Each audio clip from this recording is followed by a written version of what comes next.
Hi, I'm Shailesh Moolya. Today I'm going to talk about all the hair care concerns. This is a very interesting question and I love answering this question. The difference between hair loss and hair fall. So hair fall is something जो normal है, सभी का होता है.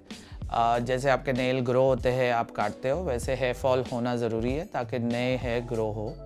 This is a natural process. Hair fall होना एकदम स्वाभाविक है एंड अबाउट 100-150 स्ट्रैंड्स डेली भी आपका अगर झड़ता है तो there is no problem. It is very common.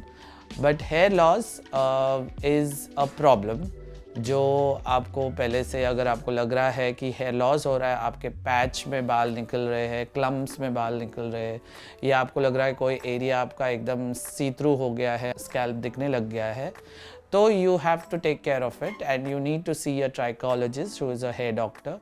Hair doctor के पास जाइए. वो आपको ऑफ कोर्स मेडिकेशन देंगे, वेरियस टाइप्स ऑफ विटामिन्स देंगे. The reason of hair loss can be many, several है.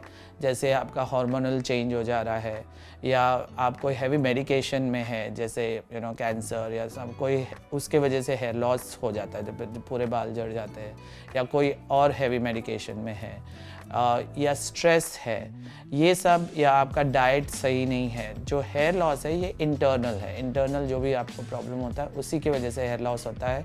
और हेयर लॉस के पहले आपकी बॉडी आपको और सिग्नल्स देती है, जैसे नेल्स आपके ब्रिटल हो जा रहे हैं, या यू आर गेटिंग रिंकल्स, या पिगमेंटेशन. ये सब बॉडी के साइंस है कि आप में इंटरनल कोई प्रॉब्लम है, इसलिए you need to take care.